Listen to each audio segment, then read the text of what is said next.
ঐতিহাসিক অসম আন্দোলন আৰম্ভ হৈছিল। মূল বিষয়টো আছিল যে অসমৰ খিলঞ্জীয়া মানুহৰ সুৰক্ষিত ভৱিষ্যত, পৰিচয় ৰক্ষাৰ বিষয়।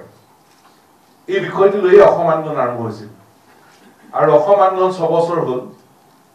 6 বছৰৰ পিছত ঐতিহাসিক অসম চুক্তি সম্পাদিত হ'ল। চুক্তি সম্পাদন হোৱাৰ 40 বছৰ হ'ল।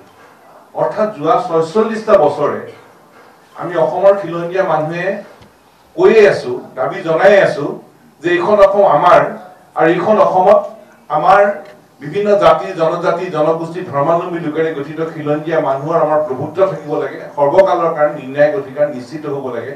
আমাৰ ভাষা সংস্কৃতি আমাৰ সুৰক্ষিত হ'ব লাগে।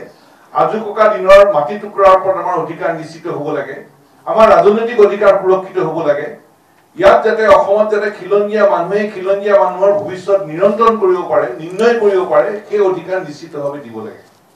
46টা বছৰ এটা জাতি আমি কৈ আছো। আৰু ভাৰতবৰ্ষৰ এনে এখন ৰাজ্য নাই যিখন ৰাজ্যত সেই ৰাজ্যৰ জনসাধাৰণে 46টা বছৰ নিজৰ ভাষা সংস্কৃতি নিজৰ সুৰক্ষাৰ কাৰণে এনে এটা সংগ্ৰাম কৰিবলগীয়া হৈছে। 46 বছৰ বিভিন্ন পৰ্যায়ত সংগ্ৰাম চলি আছে, আজিও চলি আছে। আৰু এতিয়াৰ অসম আন্দোলনৰ সময়ৰ পৰিস্থিতি এতিয়া পৰিস্থিতি বেলেগ। গতিকে এতিয়া আজিৰ তাৰিখত আমি ছাত্ৰ ছাত্ৰীক শৈক্ষিক বিষয়টোত আচুৰ নপৰাকে আমাৰ এই সংগ্ৰাম আমি অব্যাহত ৰাখিছো।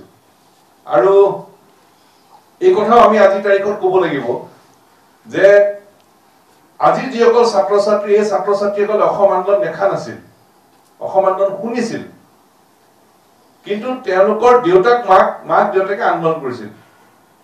এইটো হ'ল বাস্তৱ কথা। কিন্তু আজিৰ প্ৰজন্মৰ ছাত্ৰ ছাত্ৰীয়েও অসমৰ খিলঞ্জীয়া মানুহৰ সুৰক্ষিত ভৱিষ্যত নিশ্চিত কৰিবলৈ অসম আন্দোলন মূল সত্তাটো কিন্তু পঢ়ি আছে।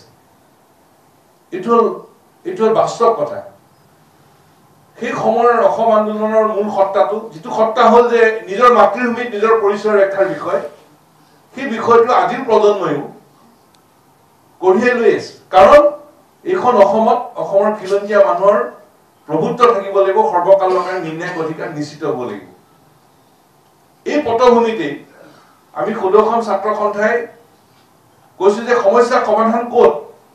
সমস্যাৰ সমাধান আছে অসম চুক্তিৰ প্ৰতিটো দফা নিৰ্দিষ্ট সময়সীমাৰ ভিতৰত কাৰ্যকৰী কৰিব লাগিব।